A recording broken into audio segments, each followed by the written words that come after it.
একসাথে যখন 4-5 জন লোক একই মনের একই ধ্যানের হয়ে থাকে তখন সেটা তো অন্যরকম হয়ে যায়। আজকের ট্যুরটা ছিল আমাদের এমনই এক ট্যুর, যে ট্যুরে আমরা 5 জন একসাথে বের হয়ে গেছিলাম দুটি মোটরসাইকেল নিয়ে।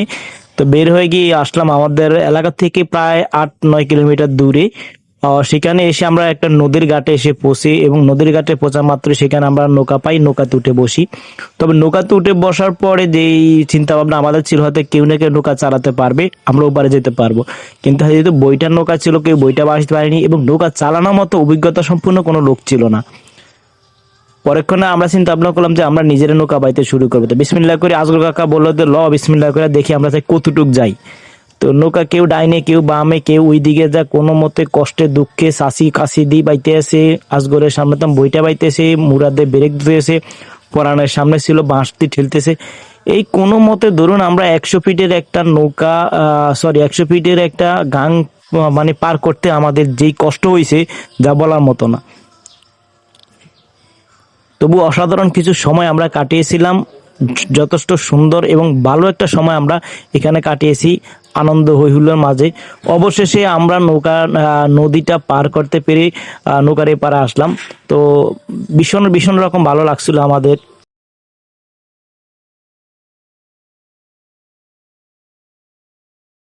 যা হোক, অনেক কষ্টে দুঃখে আমরা নদীর এপারে আসলাম। এক একজন করে সবার নদীর এপারে এসে আমরা নিজেদের মতো করে ঘুরতে ফিরতে, ওই যে আমাদের সামনে একরকম দুষ্টমির একটা দল বাচ্চা আছিল, মাশাআল্লাহ তারা যে এত রকম ফাজি একটা দল নৌকার মধ্যে চুপচাপ ভদ্রফলার মতো বইয়ারে সার খালি আল্লাহরে বলেছে ডরে। যখন রে ভাই নদীর এপারে নামছে তখন তো মাশাআল্লাহ, এই যে নিচে দিয়ে এক আপা যাইতেছে, আপা ওই সামনে নৌকার ঘাট, মূলত নৌকার ঘাট থেকে আমরা আরো কি বলবো যে 500 থেকে 600 হাত দূরে নৌকা চলেছে, কারণ আমরা তো নতুন মাঝি কি কমু আর কোন। তো নৌকার ঠেলে মেলে যা কিনার আনতে পারছি এটাই আমাকে সার্থকতা। এখন আমরা হাইটা এই চরের মাধ্যমে হাঁটতেছি এবং চরের যে সৌন্দর্য তা আমরা দেখার জন্য, এই যে খায়ের তো কইতেছে মাশাআল্লাহ বাপরে কি জায়গা আইছি, ও শুধু সোয়াবিন ক্ষেত আর সোয়াবিন ক্ষেত।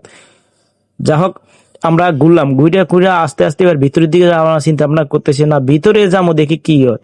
শীতকালে যে এত গরম লাগে এখানে বলার মতো না। তো এই শীতের ভিত্তিতে আমরা এক এক করে সবাই শুরু করছি যে না ঘুরতে ঘুরতে সামনের দিকে যাবো, কে কইতেছে সামনে কে কইতেছে বামে, একজন একরকম। যাক, অবশেষে আমরা রওনা দিলাম। মূলত নদীর চর অঞ্চলগুলো একটা বিশাল এক চর, চর কাশিয়ার যে চর, এই চরে আমরা এখন ঘুরতে এসেছিলাম। তো নদীর চরের মাঝখানে বরাবর একটা দোকান আছে, মাঝখান দিয়ে একটা রাস্তা আছে, যে দুপাশে যেহেতু চর।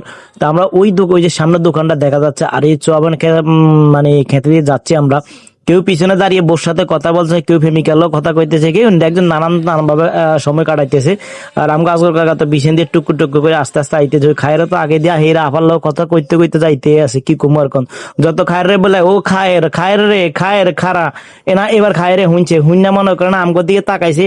তো ওই যে আফার লোক কথা কথা আফার একটু আঙ্গুরে দেখাইতেছে, কেউ গো করে সান আফা, তা আমগো গো করে খায়ের খায়ের আফারে দেখাইছে। দেখার পরে আমরা এমন চিন্তা ভাবনা করছি যে আমরা ওই যে আপনার কি কইতাম বিলের মাঝখানে যেই দোয়ানটা আছে ওই দোয়ানটা যাবো। ভালো থাকি, আল্লাহ হাফিজ, আবারও দেখা হবে ইনশাল্লাহ, আপনাদের সাথে কথা হবে।